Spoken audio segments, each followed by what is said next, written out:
नमस्कार दोस्तों, मैं हूं मनविंदर और मेरे चैनल पे आप सभी लोगों का बहुत स्वागत है। आप सांसद संजय सिंह को ईडी ने बुधवार को गिरफ्तार कर लिया और शराब नीति से जुड़े मनी लॉन्ड्रिंग के मामले में ईडी ने आज तड़के छापेमारी शुरू की। संजय सिंह आप से राज्यसभा सदस्य हैं और ईडी ने इस मामले में पहले उनके सदस्यों से, उनसे जुड़े लोगों से पूछताछ की और संजय सिंह की गिरफ्तारी के खिलाफ तमाम दिन प्रदर्शन होते रहे और ज़ाहिर-सी बात है, इस पे केजरीवाल बहुत शोर मचा रहे थे। शाम को करीब पौने 6 बजे के करीब उनको गिरफ्तार किया जाता है, इसके बाद और हल्ला-गुल्ला मच जाता है।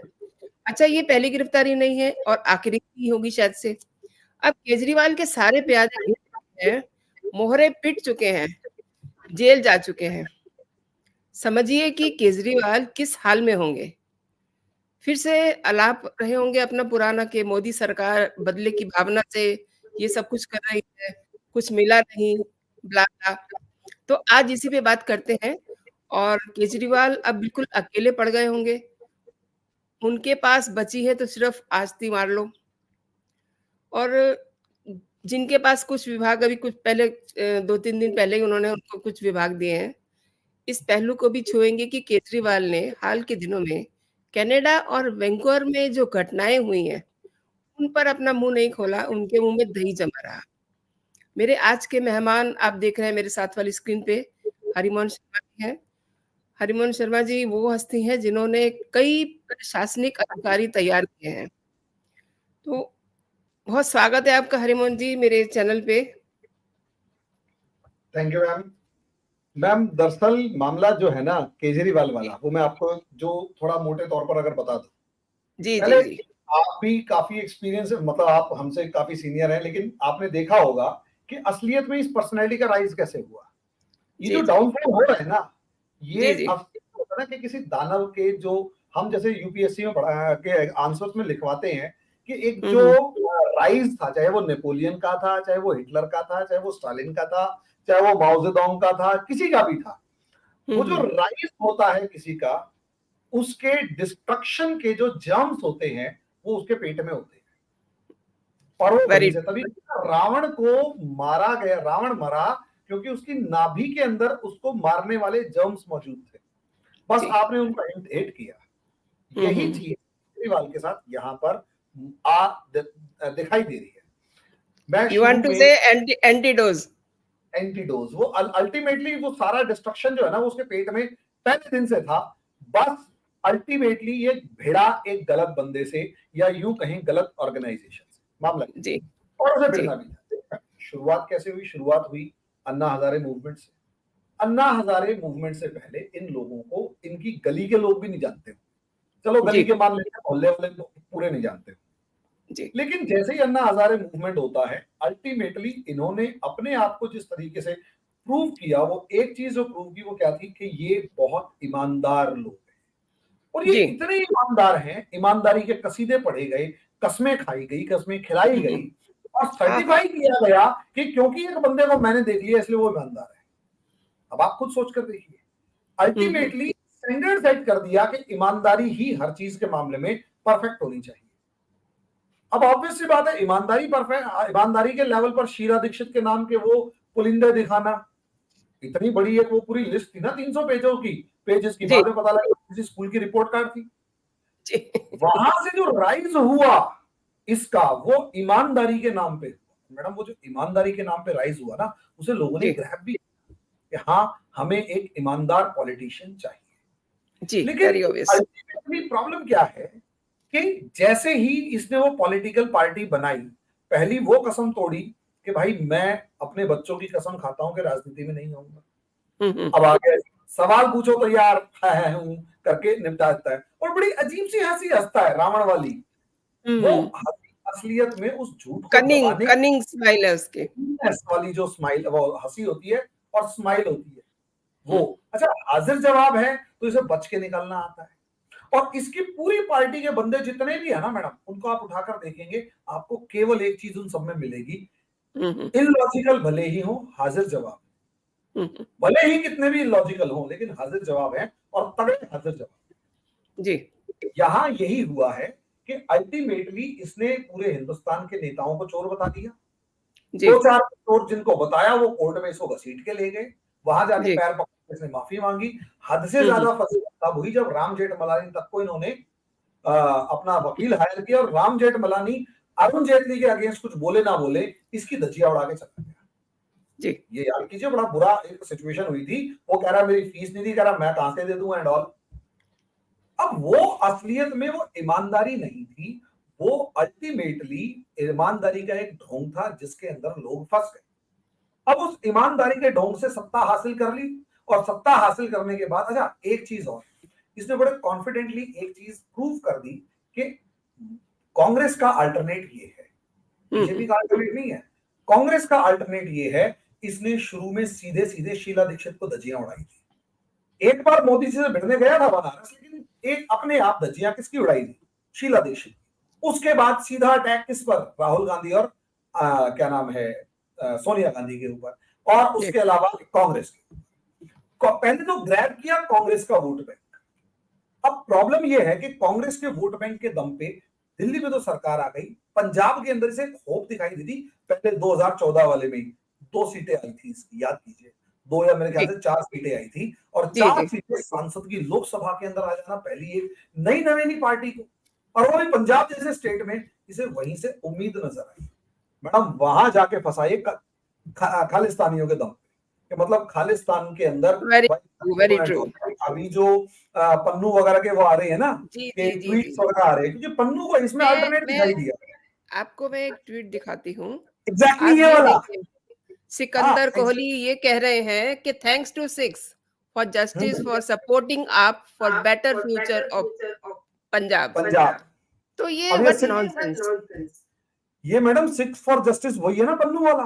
बिल्कुल, एग्ज़ैक्टली हाँ ये वही वाला है, और उसको यही उसकी पुन्नु है, तरफ से थैंक आ रही, यही एग्जैक्टली यही वाला। यही पन्नु है। अब यही पन्नू, और कभी हुँ, और ये खबरें मैडम 2013 के बाद से आनी शुरू हो गई थी, 14 के बाद से, कि जी, किस तरीके से ये रात बिता रहा है खालिस्तानी आतंकवादी के घर के अंदर, एक्स खालिस्तानी के घर पे, और इस तरीके से रात को बैठ के चाय पी के सो तो नहीं गया होगा, पूरी रात डिस्कशन किया होगा। तो पूरी जी, रात जी। क्या डिस्कशन किया? पूरी रात सिर्फ हुँ, ये डिस्कशन किया, तुम मुझे नोट दो, मैं तुम्हें आजादी दूंगा।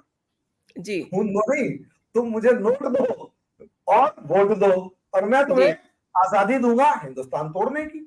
केजरीवाल के ऊपर कुमार विश्वास ने यही तो आरोप लगाया है। अच्छा जी, मजे जी, की जी, बात, कुमार कुमार विश्वास के आरोप का इसने आज तक खंडन नहीं किया है। हम अभी कर भी नहीं संजय सकता। दीक्षित को आए, वो कर भी नहीं सकता, क्योंकि हुँ, कुमार विश्वास इससे ज्यादा बड़ बोला है।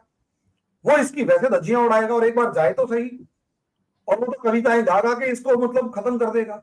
अब जी, वहां जी, जो सिचुएशन है, वहां इसकी जो चुप्पी थी ना वो कचोटने वाली थी, लेकिन अंदर दाल में कुछ काला था। अब वहां से ही ये फंसना शुरू हो गया। लेकिन पंजाब में सीटें 20-25 पे अटकी, कहीं ना कहीं ज्यादा नहीं आ पाई, यानी ये जी, कंप्लीट मेजोरिटी के अंदर नहीं आ पाया, नंबर ऑफ सीट्स ठीक ठाक लेके चला गया, बस वहीं पर ये अटक गया। मैडम अगर ये पिछली बार 2017 वाले चुनाव में, मैं आप सोच कर देखिए, अगर 2017 वाले इलेक्शंस में केजरीवाल को फुल मेजोरिटी मिल जाती ना, अब तक ये दिल्ली छोड़ो 2019 में मोदी सरकार के लिए सरदर्दी खड़ी कर देता। वो तो कभी कभार ऊपर वाला कुछ देख रहा होता है कि उसको उसकी औकात देख के देता है देखिए कि बेटा। मोदी के लिए तो कोई सिरदर्द है ही नहीं। मोदी नहीं के नहीं लिए नहीं बहुत नहीं सारे लोग नहीं सिरदर्द नहीं, पैदा करना चाह रहे हैं। अब नहीं। देखिए मैं लालू मैं और का क्या हाल हुआ? मैं जो चीज कहना चाह रहा हूं ना, जिस तरफ इशारा करना चाह रहा हूं, वो ये है कि क्या होता है कि अल्टीमेटली इसे 5 साल इंतजार करना पड़ा एक कंप्लीट स्टेट लेने के लिए। जी, वो 5 साल अगर पहले मिल जाता ना, तो जो ये मेहनत हरियाणा, राजस्थान, एमपी, छत्तीसगढ़, उत्तर प्रदेश, हिमाचल, उत्तराखंड हुँ, इनके अंदर कर रहा है, ये मैडम 2017 में ही शुरू हो जाती। जी, इलेक्शन गोवा के अंदर जो लड़ रहा है वो सारे 2017 में, और 2019 से पहले पहले एक अलग ही लेवल की पॉलिटिक्स ये कर रहा होता, और कोई हो सकता है 2-3 नए स्टेट्स के अंदर ये सीटें ले जाता। जी, ऊपर वाले ने इसे कंट्रोल करके रखा, और लगभग जी, जी। 20 के सीटों के ऊपर मुख्य विपक्षी दल तो बनाया, लेकिन हुँ, हुँ, गवर्नमेंट में नहीं बिठाया। और ये 5 साल उलझा रहा पंजाब और दिल्ली के बीच में। ये 5 साल इसके क्रूशियल थे, लेकिन इस 5 साल के अंदर इसको, अगर ये 5 साल पहले आ जाता तो इतना ज्यादा इसे खालिस्तानियों की गोद में जाके बैठने की जरूरत नहीं पड़ती। जी। साल इसने खूब मेहनत करी है खालिस्तानियों की गोद में बैठने की। अब आप एक याद कीजिए। एक हाँ चीज़ मैं जी और बताइए। बताती हूँ आपको, जिस समय हम्म मनीष सिसोदिया की गिरफ्तारी हुई थी, हम्म उस समय अरविंद केजरीवाल और पंजाब के मुख्यमंत्री भगवंत मान उसके हाँ घर गए थे और हम्म उनके लोगों से थोड़ा अफ़सोस टाइप किया कि बड़ा बुरा हो गया। अब इन्हें ये नहीं पता था कि अगला नंबर किसी और का भी आने वाला है। तो मैं आपसे ये जानना चाह रही हूँ कि आज जो कुछ भी हुआ, अब अगला नंबर किसका है? अगला नंबर मैडम अभी 1 सेकंड में निकल के आ जाता है, 1 सेकंड। जी। मैं थोड़ा सा, क्योंकि अब है ना टीचर हूँ, हिस्ट्री विस्ट्री के चक्कर के अंदर हमें चीजों को थोड़ा लंबा खींचने की आदत होती है, तो थोड़ा माफ कीजिएगा। नो इश्यू, नो असलियत में इश्यू। खेल खेल जो है ना वो यहीं से तो है कि जी, जी। अल्टीमेटली इसने 2 काम एक साथ किए हैं मैडम। जी, एक तरफ तो ये आगे बढ़ा जी। और दूसरी तरफ अपने संघर्ष के साथियों को एक-एक करके छोड़ता चला गया। हाँ, आप जो मनीष सिसोदिया की गिरफ्तारी देख रहे हैं, जी। मैं उस मनीष सिसोदिया की गिरफ्तारी को ऐसे नहीं देख रहा कि ये गिरफ्तार हो गया और केजरीवाल का साथी चला गया। मैं ऐसे देख रहा हूं कि केजरीवाल ने जानबूझकर एक ऐसा प्रपंच रचा जिसके अंदर वो मनीष सिसोदिया उस प्रपंच का शिकार हुआ, जेल में है, उसको काउंसिल या यूं कहें कि वकील नहीं मिल पा रहा, अच्छे वकील नहीं मिल पा रहे, जमानत के लिए कोई ट्राई नहीं हो रहा, दिल्ली सरकार ने उसे अनाथ छोड़ दिया है और वो फ्रस्ट्रेट घूम रहा है। और साइन सारे शराब घोटाले के अंदर उससे लेकर बाकियों के हुए, चाहे मीडिएटर थे चाहे कोई भी था। हम असलियत में इस केस की टेक्निकलिटीज में अगर उलझाएंगे तो हमें समझ में नहीं आएगा। जी। अल्टीमेटली इसमें केजरीवाल के शातिर दिमाग की चाल को समझिए, वो अपने बराबर किसी को क्यों खड़ा होने दे ये बताइए। जी, जी। वो ऐसा चाहेगा कि एक ऐसा बंदा इसके सामने जाकर मुख्यमंत्री बने जो इस पर डिपेंडेंट हो, उसकी हुँ। खुद की कोई एग्जिस्टेंस ना हो। जी, जी। मनीष सिसोदिया केजरीवाल की सरकार के अंदर एक स्पेस बना चुका था और जी। कहीं ना कहीं इसकी बहुत सारी काट या यूं कहें बहुत सारी जो उसकी कमजोरियां थी उसके हाथ में थी। क्यों एक बंदे को इतना पैरेलली खड़ा करे वो बंदा?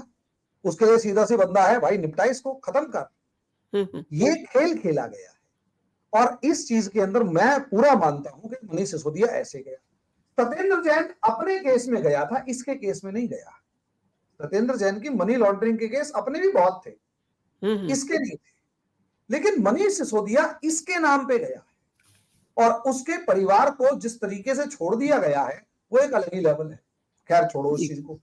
अब मैम, जी, चेस गेम क्या है? चेस गेम ये जी। है, राजा को सब सीधे राजा को चेकमेट करना आसान नहीं होता अगर सामने वाला प्लेयर थोड़ा सा भी अच्छा है। उसके जितने प्यादे हैं और जितने घोड़े, हाथी, ऊंट, वजीर जो भी है, एक एक करके उनको हराया जाता है। जब वो सब खत्म हो जाते हैं, राजा अकेला बचता है और शायद साथ में एक प्यादा बचता है, तो हम जी, देखते हैं कि उसके पास जो सेकंड प्लेयर है उसके पास कोई ऑप्शन नहीं होता राजा को भगाए रखने के अलावा और मैच ड्रॉ करने के अलावा। जी। आज के दिन मामला यही है। इस तो मामले को इस तो तरीके ज़रा से देखा दर्शकों को ये भी बताइए जो एक प्यादा बच गया वो कौन है? वो, अभी मैं वही चीज बता रहा हूं। छोटे छोटे अभी इसके पास कई प्यादे हैं, ओके। जैसे सौरभ भारद्वाज, हाँ। आतिशी मगलीना, हुँ, ये हुँ। दो तो इस तरीके के हैं और तीसरा माने ना माने भगवंत मान, जो समझ चुका है ज्यादा दिन केजरीवाल के साथ चलने वाले नहीं है।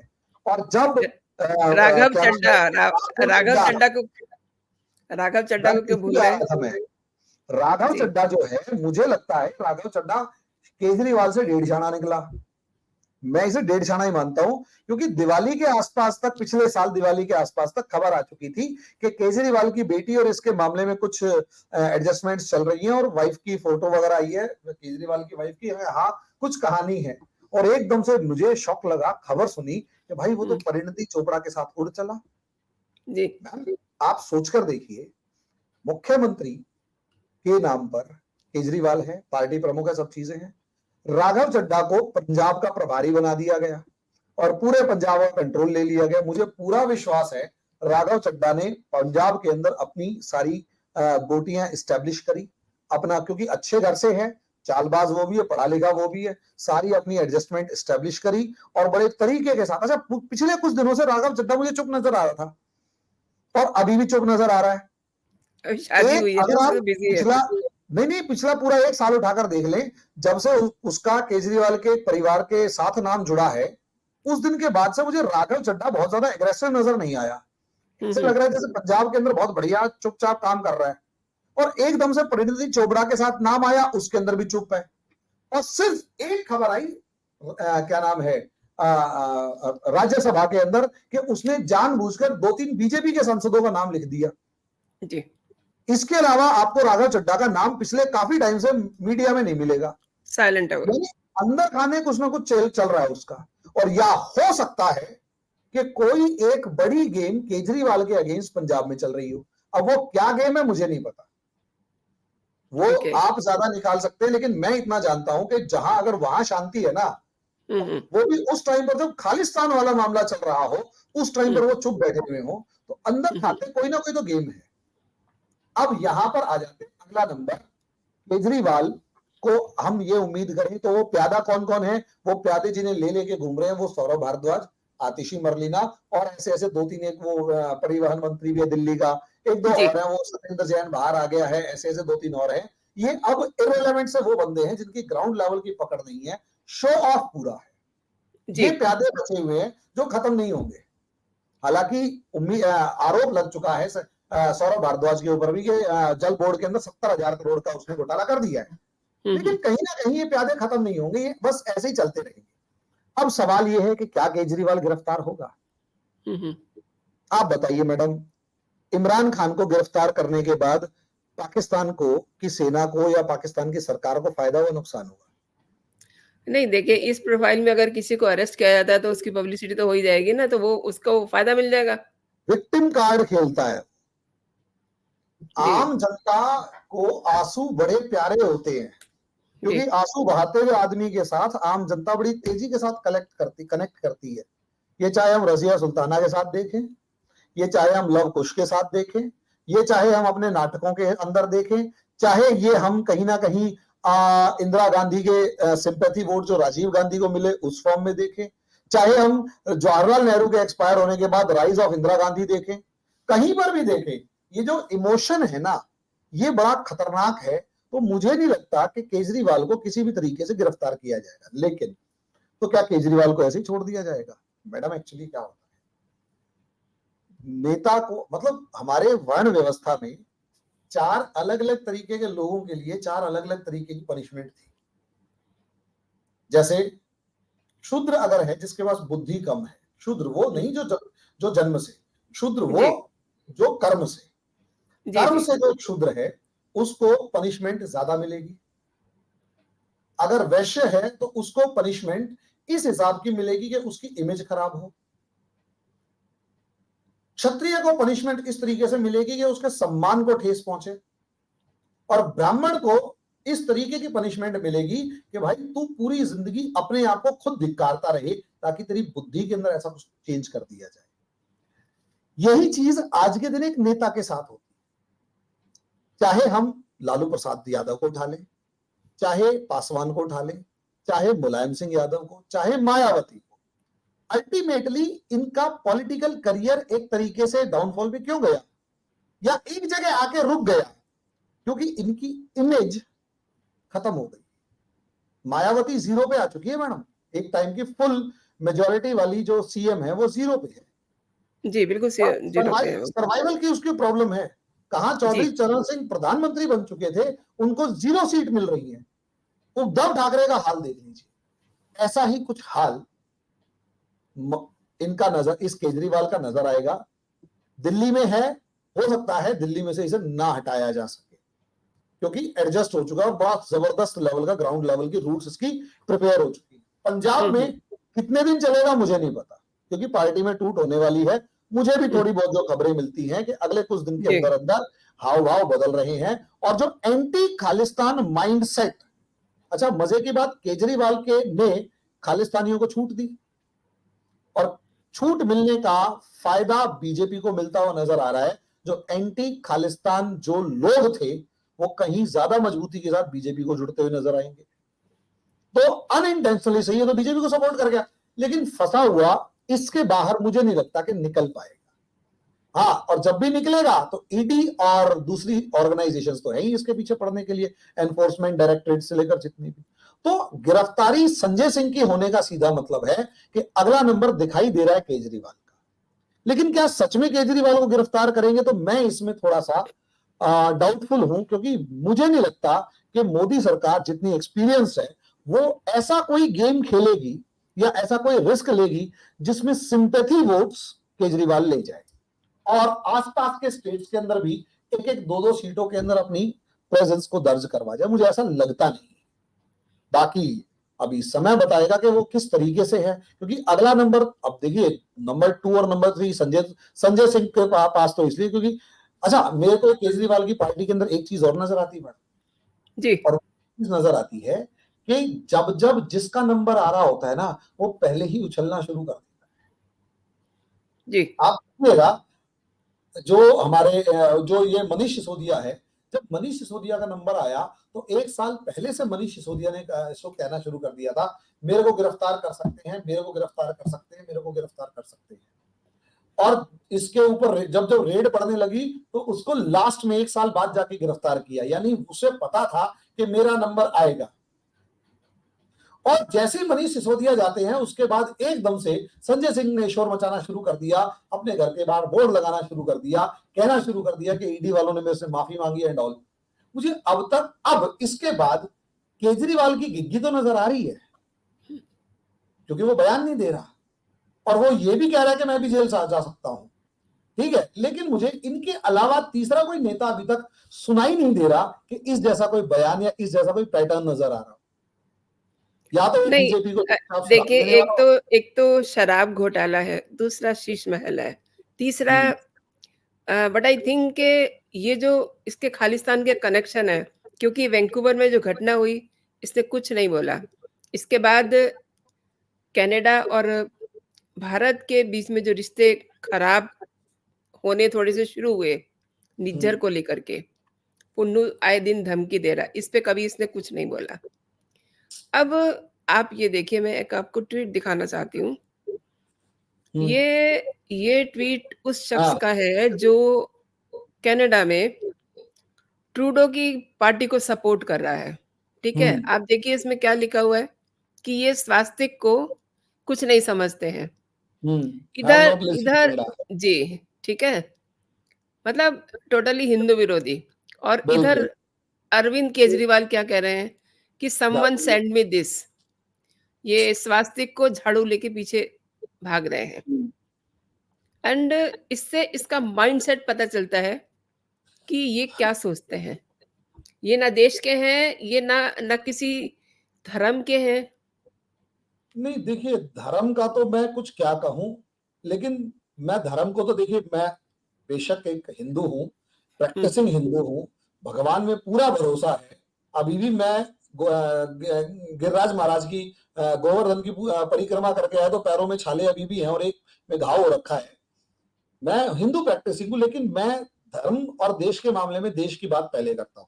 मुझे इससे कोई फर्क नहीं पड़ता कि कोई नेता धर्म को मानता है नहीं मानता, वो मेरे देश का है या नहीं है, मुझे उससे पूरा फर्क पड़ता है जी। केजरीवाल, ठीक है, वो ट्वीट धर्म के नाम पे कर रहा है, वो एक अलग मैटर है, वो धर्म को मानने वाले जाने, मैं उससे ज्यादा चिढ़ूंगा नहीं। लेकिन हाँ, जिस टाइम वो खालिस्तान के सामने खालिस्तान के साथ खड़ा होता हुआ नजर आता है और चुप्पी साध लेता है, जब हमारे कैप्टन जब बालाकोट एयर स्ट्राइक होती है तो वो सबूत मांग लेता है जी। जब वो किसी खालिस्तानी के घर पे रात को रुकता है, या फिर वो ऐसी कुछ हरकतें करता है जिसके अंदर उसको बिल्कुल मतलब बोलना चाहिए वो नहीं बोल रहा, चाहे वो कश्मीर फाइल्स का मामला हुआ, चाहे वो केरला स्टोरी का मामला हुआ, जिस तरीके के इसके ट्वीट्स आते हैं ना, और खासकर जब वो गलवान वैली वाला मामला हुआ, जिस तरीके के इसके बयान आते हैं, ट्वीट्स आते हैं, शोर मचता है, और जिस तरीके से ये किसी सभा के अंदर बैठ के ये कहता है कि मैं अगर महाराष्ट्र का मुख्यमंत्री होता तो मजाल है कि अंबानी जो है यहां पर एंटीला बना लेता, यहां पर फ्लैग करके वक्फ बोर्ड को दे देता। मुझे इससे प्रॉब्लम है जी। और यहां ये जो एथिकली मॉरली रॉन्ग है ना ये बंदा, इसकी सबसे बड़ी, इससे मुझे सबसे बड़ी एलर्जी यही है कि ये हर तरीके से गलत है। धर्म के मामले में मेरे को इतनी कोई टेंशन नहीं होती, क्योंकि धर्म मेरा पर्सनल इशू है। एग्जिस्टेंशियल वो मजाक उड़ा रहा है, वो कर रहा है, हम उसे अपोज करेंगे, लेकिन मुझे उससे इतना फर्क नहीं पड़ेगा अगर वो देश के लिए ठीक है। लेकिन ये इंसान देश के लिए भी गलत है। हरिमोहन जी, वो जो मैंने ट्वीट आपको दिखाया था ना, मैंने वो ट्वीट इसलिए दिखाया था क्योंकि वो खालिस्तान समर्थक का ट्वीट था, हाँ जिसको ये सपोर्ट कर रहे हैं। एग्जैक्टली इससे तक मुझे इससे तकलीफ हो रही है। मुझे भी इसी से तकलीफ है जी। कि खालिस्तानी सपोर्टर को ध्यान में रखते हुए तुमने वैसा कुछ किया और वैसी ट्वीट की, और उसके जी। बाद कह रहे हो कि यहां असलियत में इसका मतलब ये है कि भाई तुम उस धर्म के भी नहीं हो, जी। देश के तो बिल्कुल ही नहीं हो।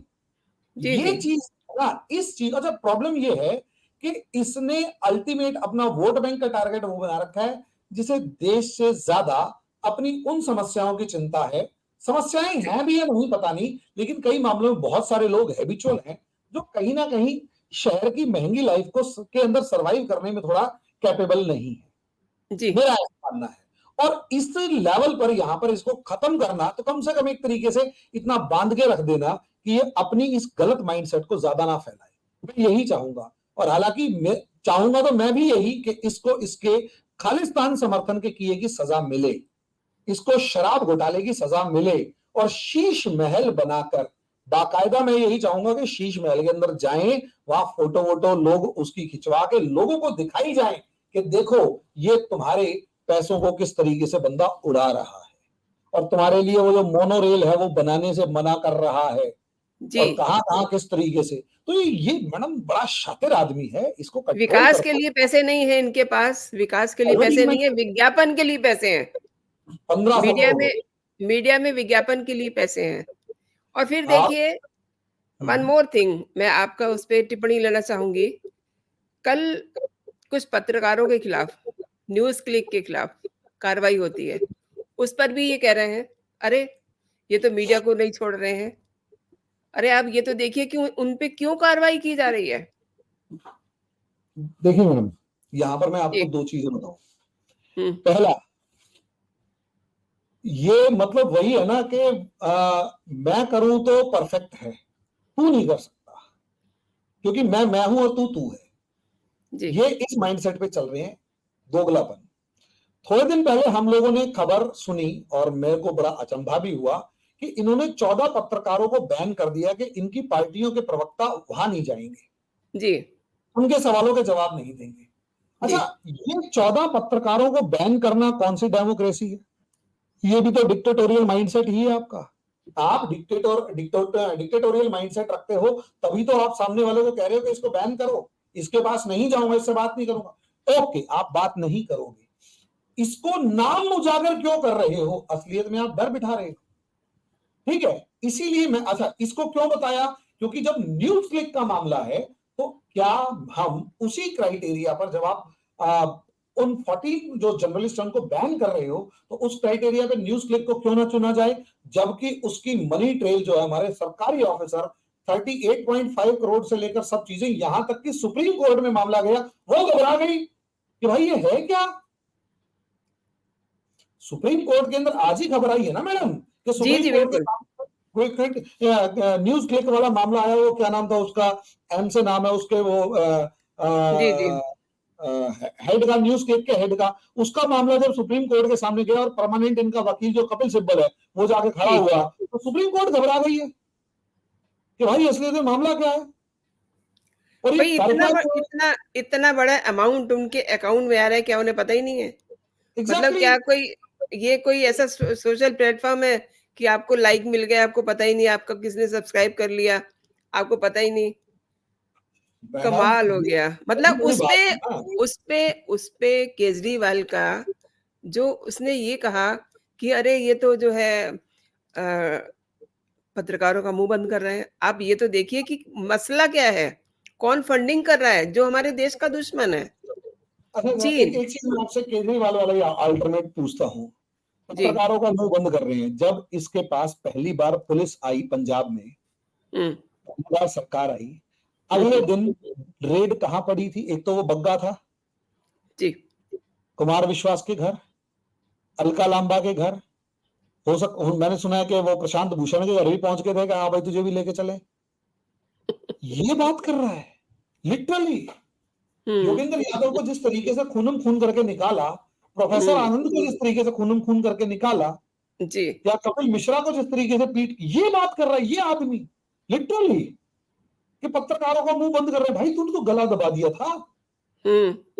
फांसी देने में बस इतनी सी कसर रह गई थी कि तेरे हाथ में फांसी का फंदा नहीं था और तेरे को कानून का डर था, वरना तू वो भी कर देता और गोली मरवा देता। और आप दूसरे के आरोप लगा रहे हैं कि ये चीज बर्दाश्त नहीं होगी। हाँ, क्या कर रहे हो भाई? कुछ तो शर्म करो। लेकिन ये शर्म नहीं करेगा। चिकना घड़ा हमने बचपन में सुना था। चिकना घड़ा कौन? जिसके ऊपर कोई असर ना हो, ये वही है।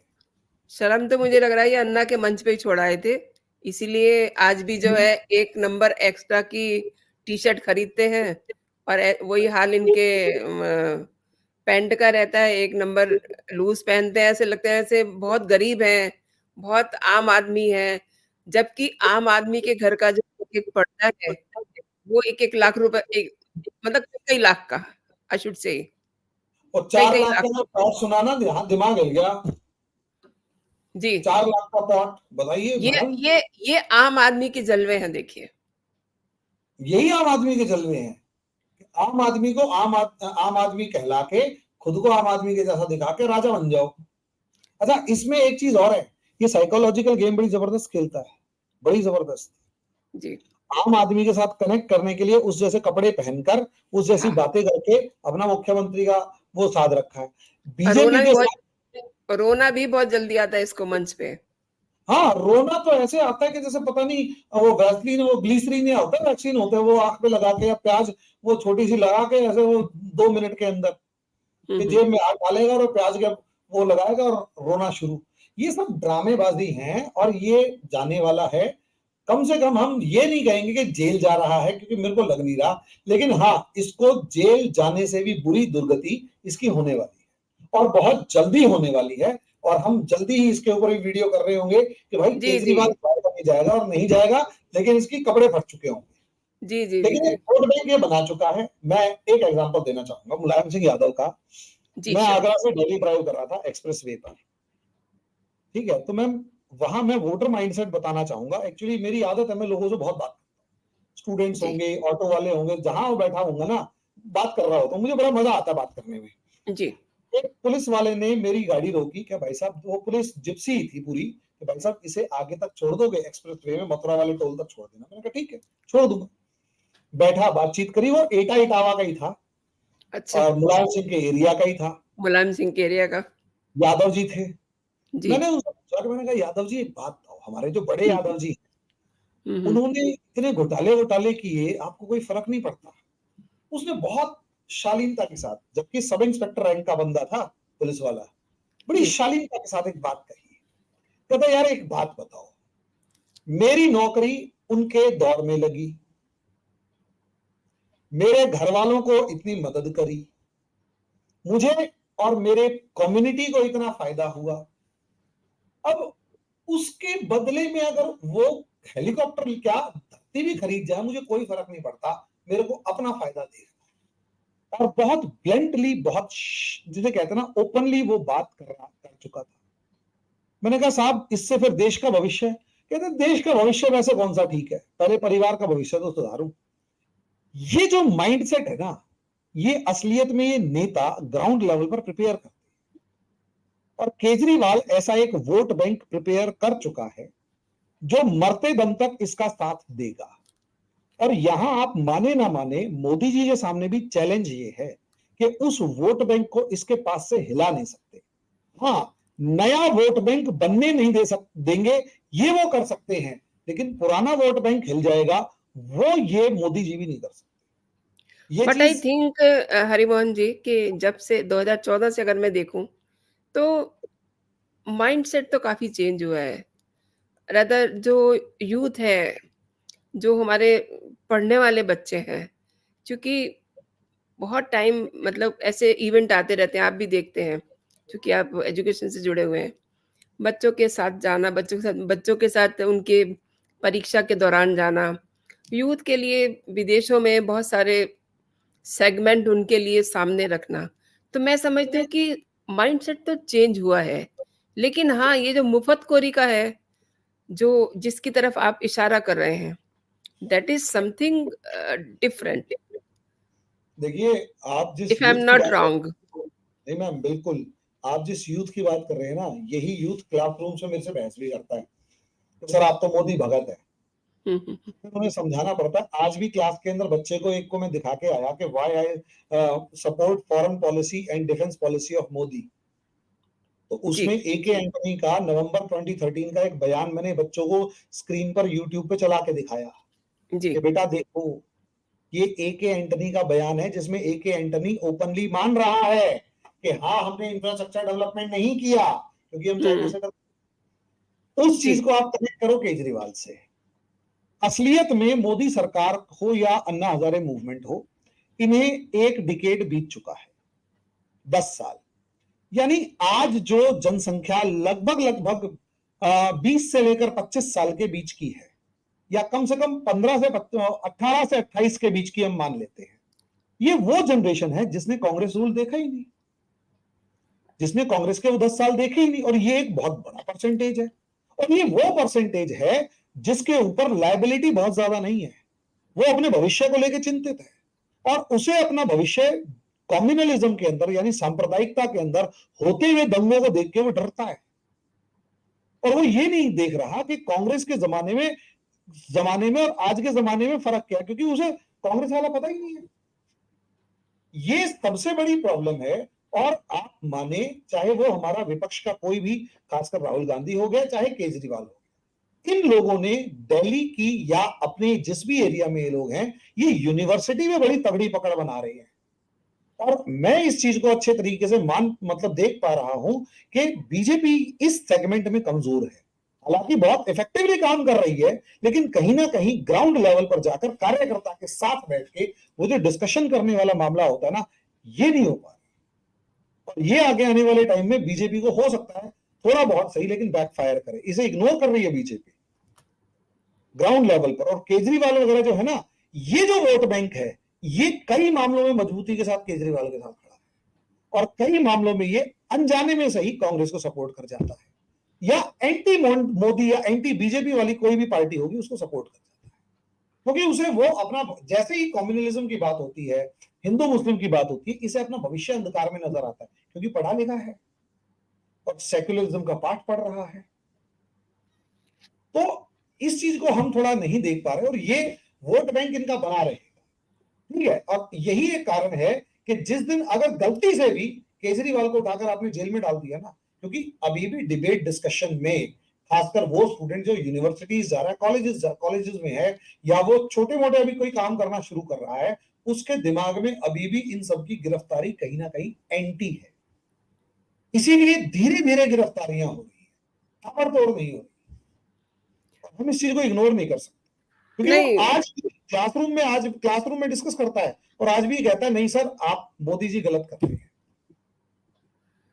ये एक अपवाद हो सकता है, जो आप कह रहे हैं। मैं इससे डिफ़र हो सकती हूँ, इनफैक्ट मैं डिफ़र हूँ इससे।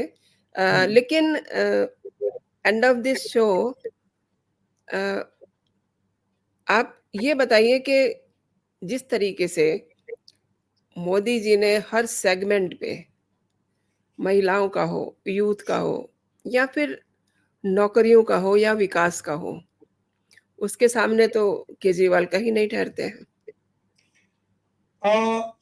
केजरीवाल की आप पॉलिसी उठाकर देखिए, मोदी जी ने काम किया वो जिसका रिजल्ट 10 साल बाद आपको दिखाई दे रहा है, ठीक है। मोदी जी ने नोटबंदी करी, नोटबंदी में लोग कहते हैं यार काला धन वापस आएगा, कहां आया, सारे का सारा तो पैसा वापस आ गया था। मैंने कहा इसका मतलब काला धन था। अगर 100% से भी ज्यादा नोट वापस आ गए, इसका मतलब नकली करेंसी तो थी और ब्लैक मनी भी थी। और क्योंकि नाले में से पड़े हुए नोट मिले से लेकर बहुत सारे पैसे पता नहीं कहां कहां पड़े हुए मिले, इसका मतलब जी, ब्लैक मनी थी तो डिस्ट्रॉय हो जी, गई। जी। लेकिन लेकिन नोटबंदी का आउटकम लोगों को कैसे नजर नहीं है, और अभी भी नजर नहीं आएगा। हम और आप वो पहली नजर रख सकते हैं तो उसमें नोटबंदी का नजर इम्पैक्ट नजर आता है। कैसे कि जब हम और आपको मेरे से अगर पूछा जाए तो 40% डिजिटल ट्रांजैक्शंस अगर आप कर पा रहे हैं तो वो नोटबंदी की वजह से है। एग्जैक्टली। वो रियलिटी है। और 2000 के नोट आपने बंद कर दिए और किसी को पता भी नहीं लगा और कोई फर्क भी नहीं पड़ा। ठीक है, वो पता लगा, मेरे को एक बंदा ऐसा दिखाई दिया जो बड़ा मुंह लटकाए घूम रहा था कि भाई साहब ये 2000 का नोट गलती से पता नहीं किताब में निकल के आ गया। अब इसके जी लिए मुझे बैंक के चक्कर लगाने पड़ेंगे, जाना ही नहीं पड़ा है, इसके चक्कर में जाना पड़ रहा है। मेरा जी भाई जी जाना। ये चीज मोदी जी की जो रूट लेवल पर काम हुए हैं ना, जो बैंकिंग रिफॉर्म्स हुए और जो स्टेट बैंक ऑफ इंडिया जो है वो अल्टीमेट लेवल पर अपना रेस्पॉन्स दिखा रहा है, ये जी। केजरीवाल को इसकी जरूरत नहीं है। केजरीवाल पता है कि मैडम क्या कर रहा है? दैट उसने is ground that is what I want to tell you कि मोदी जी क्या कर रहे हैं, किस ग्राउंड पे कर रहे हैं, मोदी जी वो एक्चुअली क्या सोचते हैं, वो मतलब किसी की भी सोच से बहुत आगे होता है। प्रॉब्लम कई बार यही आती है कि मैं मोदी जी को क्रिटिसाइज नहीं कर रहा, मैं अर्डेंट सपोर्टर हूं उनका, आई मैं नो। सपोर्ट कर रहा हूं। लेकिन प्रॉब्लम क्या है कि आम आदमी जो सड़क पे खड़ा हुआ है वो नोटबंदी को आज भी एक डिसास्टर या फिर ब्लेंडर मानता है। ठीक उसकी है, उसकी उसकी एक वजह है, देखिए, एक नैरेटिव सेट कर दिया जाता है। गॉट अब माय आप पॉइंट? ये कह रहे हैं, मैं समझ रहा हूं कि अगर ये नैरेटिव सेट हो गया है तो मुझे एक बात बताइए, ये नैरेटिव बीजेपी क्यों नहीं सेट कर पा रही? काउंटर नैरेटिव तो बीजेपी का मुझे इसमें नजर ही नहीं आता। आप मुझे ये बताइए ना, बीजेपी का इस मामले में काउंटर नैरेटिव क्या है? हमें जाकर खड़े होकर इकोनॉमी के ऊपर डिस्कशन करना पड़ता है कि भाई इन्होंने क्या काम किया। तो एग्जैक्टली। ये आप जैसे लोग ही तो यूथ को बताएंगे ना। अरे हमारे पास एक सर्टेन नंबर ऑफ स्टूडेंट ही तो है। ये जी चीज मीडिया पे डिस्कशन करने के लिए एक चैलेंज होता है, हम अपने एफर्ट्स में तो कर रहे हैं, लेकिन जो जी काउंटर नैरेटिव होना चाहिए ना वो। अच्छा, मैं केजरीवाल की बात कर रहा था। जी केजरीवाल की अगर बात करते हैं ना मैडम, उसने क्या काम किया है? उसने पूरे पूरे माहौल में एक मोहल्ला क्लिनिक, दूसरा स्कूल्स, हम्म तीसरा हॉस्पिटल्स का दावा करता है, चौथी वो कोई फ्री बिजली और फ्री पानी। फ्री बिजली फ्री पानी, फ्री बिजली के अंदर इसको सरेंडर करना पड़ चुका है क्योंकि इसकी हालत हो चुकी है खराब। फ्री हम्म। पानी के अंदर 70,000 करोड़ का घोटाला आ चुका है, जनता उसे मानने को तैयार नहीं है, वो उसका हम कुछ कर नहीं सकते। फ्री बिजली फ्री पानी चलो हम देख लेते हैं, मोहल्ला क्लिनिक में डॉक्टर नहीं है, सस्तमोला डॉक्टर कौन से वाले डॉक्टर बिठा रखे वो एक अलग मैटर है, चलो, लेकिन मोहल्ला जी क्लिनिक ग्राउंड लेवल पर काम कर रहा है। स्कूल्स में टीचर नहीं है, अभी भी 30 प्रिंसिपल्स वाला मामला अटक चुका है, झूठे हैं वो जी कौन से निकले। लेकिन इसने क्या किया, दो काम किए स्कूल्स में और मोहल्ला क्लिनिक्स में, और तीसरा वो हॉस्पिटल्स में। जी ना तो किसी डॉक्टर की भर्ती हुई है ना किसी टीचर की भर्ती हुई है, लेकिन जी जी। बिल्डिंगें बड़ी बड़ी बनाकर दिखा दी है कि देखो जी हम्म। हमने ये बिल्डिंगें बनाई। जब इसने हम्म। बिल्डिंगें बनाकर दिखा दी और बड़ी बड़ी बिल्डिंगें बनाकर दिखा दी है ना मैडम, तो उसका हम्म। असर ये होता है कि लोगों को लगा भाई गजब है। अच्छा, ये मार्केटिंग बड़ी अच्छी करता है कि जी हमारे स्कूल में इस साल 4 लाख बच्चे बढ़िया निकल गए। अच्छा, एक बच्चा सरकारी स्कूल का आईआईटी पास कर जाएगा तो पूरी दिल्ली के अंदर क्या, पूरे जहां जहां होगा पोस्टर छपवा देगा कि देखो मेरे स्कूल से आईआईटी पास कर गया। ये इसकी मार्केटिंग स्किल्स यही है। ठीक है, और इससे लोगों को लगता है कि हाँ काम तो हो रहा है। फिर वो पूछते हैं मोदी जी ने कितनी यूनिवर्सिटीज बनाई। अच्छा, कंपैरिजन ही इस चीज का जवाब है ना। हेमंता बिस्वा शर्मा ने बड़ा अच्छा दिया था, एक बंदा जो म्यूनिसिपैलिटी का है, मतलब म्यूनिसिपैलिटी से थोड़ी सी ऊपर स्टेट का प्राइम मिनिस्टर हाँ चीफ, बिल्कुल। उसका कंपैरिजन आप रेगुलर सीएम से कर रहे हो और कई बार उसका कंपैरिजन पीएम से कर रहे हो। हाँ यार मेरे पीएम का जो कंपैरिजन है वो पाकिस्तान से लेकर अमेरिका तक वाले लोगों से करो, मैं मान भी जाऊं। और हमारे पीएम का कंपैरिजन तुम एक सीएम से कर रहे हो जो पूरा सीएम है भी नहीं। पूरा तो सेम नहीं है। जी क्राइटेरिया, लेकिन लोगों को तो अल्टीमेटली वो दो पर्सनालिटीज नजर आ रही है। और देख लीजिएगा जी मैडम, अब आज जी पता नहीं क्यों मेरे मुंह से निकल रहा है, मतलब एक दावा से नहीं हो जाता, क्योंकि आपके जो ये डिस्कशन, इसीलिए मैं कह रहा था मैं ये डिस्कशन करता नहीं, क्योंकि आप समझिए हमारे देश में मोदी जी के सामने खड़े होने वाले कितने लोगों के नाम आप काउंट कर पा रहे हैं जो मीडिया में डिस्कशन में है, खड़े होने लायक है या नहीं है मैं उनकी बात नहीं कर रहा, डिस्कशन में है। राहुल गांधी, नीतीश कुमार, उसके बाद Arvind Kejriwal. You can't ignore it. Aam Aadmi party गाहे बगाहे अरविंद केजरीवाल को पीएम मोदी के कंपैरिजन में खड़ा कर रही है। अल्टीमेटली क्या कि आपने 3 अल्टरनेट्स की फॉर्म में राहुल गांधी को तो आप एक कमजोर कैंडिडेट की फॉर्म में खड़ा कर रहे हैं और नीतीश कुमार को खत्म होते कैंडिडेट की फॉर्म में खड़ा कर रहे हैं। कैंडिडेट कौन नजर आ रहा है? यानी जिस दिन बीजेपी चाहे आज से 20 साल बाद कमजोर हो, जिस दिन थोड़ा सा मामला डावाडोल होगा, ये खड़ा हुआ मिलेगा। ये उस लेवल पर केजरीवाल भी काम कर रहा है और उसका एक मास बेस भी है, भले ही छोटे से स्टेट दिल्ली में है। और अगर इसको गिरफ्तार किया जाता है ना, तो उसमें एकदम से उछाल आएगा, बूम आएगा। और इसीलिए आप देखिए बड़ा शांति वाला माहौल है। आगे मैं नहीं जानता क्या होगा। संजय सिंह गिरफ्तार हो गया है, इसको होना था। अगला नंबर किसका होगा? केजरीवाल का होगा। क्या गिरफ्तार होगा? मुझे नहीं लगता, क्योंकि मोदी जी कच्ची गोलियां तो खेल के बैठे नहीं हुए। बिल्कुल। और अगर ये गिरफ्तार गलती से हो गया तो जो मास बेस अभी थोड़ा थोड़ा है, इग्नोर नहीं कर सकते, है वो मास बेस एकदम से बाउंस मारेगा। और वो चीज फिर उसको हैंडल करना, भले ही मोदी जी के लिए प्रॉब्लम ना हो, लेकिन मोदी जी का जो सक्सेसर होगा ना, उसके लिए समस्या कि वो भी इतना ही कॉम्पिटेंट और इतना ही स्ट्रांग होगा या नहीं, वो अभी ये मोहम्मद और आप तो बता नहीं सकते। लेकिन केजरीवाल को जानते हैं कि ये स्ट्रांग है उस मामले। देखिए बहुत सारे मोर्चों पे इस मोर्चे खुले हुए हैं। सीबीआई ने शीश महल पे मुकदमा दर्ज किया हुआ है। आबकारी में चल ही रहा है, देखिए।